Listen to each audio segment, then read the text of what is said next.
নমস্কার বন্ধুরা, চলে এসেছি নতুন একটা ভিডিও নিয়ে। আজকে তোমাদের সাথে একটা অন্য রকমের ভিডিও শেয়ার করতে চলেছি। এজন্য নিয়ে চলে এসেছি বাটি, আর নিয়ে এসেছে চামচ। আজকে আমরা বাটি আর চামচ দিয়ে কি করবো বলো তো? আজকে আমরা একটা মাখার ভিডিও বানাবো। তো চলো দেখা যাক কি মাখার ভিডিও বানাই।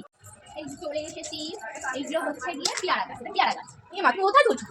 ওটা পেয়ারা পাতা, পেয়ারা না। আজকে আমরা বানাবো পেয়ারা পাতা মাখা। তো চলো ছোট ছোট পাতা দেখে তুলে নিই।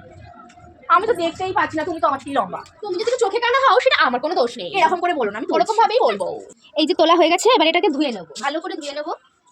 জল খুললে ভালো করে এটাকে এবারে ধুয়ে নেবো, ভালো করে ধোবে। এই যে এই পাতাগুলোকে ভালো করে কুচিয়ে নিয়েছি। এবারে এক একটা করে মশলা দিয়ে সুন্দর করে মেখে নেবো। প্রথমে নুন দেওয়া হচ্ছে, দে। তারপর লঙ্কার গুঁড়ো, দে।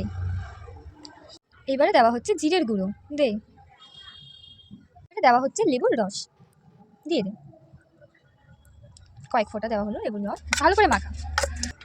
আমাদের মাখা তো রেডি হয়ে গেছে। এবারে পাখিকে টেস্ট করিয়ে দেখছি কেমন হয়েছে। পাখি বল, হয়ে গেছে? হ্যাঁ, খেয়ে দেখ কেমন হয়েছে। দারুণ হয়েছে, দারুণ হয়েছে। আমি একটু খেয়ে দেখি। তুমিও খাও, ভালোই হয়েছে। খুব সুন্দর, দারুণ, দারুণ, দারুণ খেয়ে দেখ, দারুণ হয়েছে। এই নে তুই খেয়ে দেখ কেমন হয়েছে। সেই টেস্ট, হেভি লাগছে না খেতে? আমাদের মধ্যে এখন মেশো চলে এসছে। মেশো খেয়ে বলবে কেমন হয়েছে। একটুখানি খেয়ে দেখো। Happy happy happy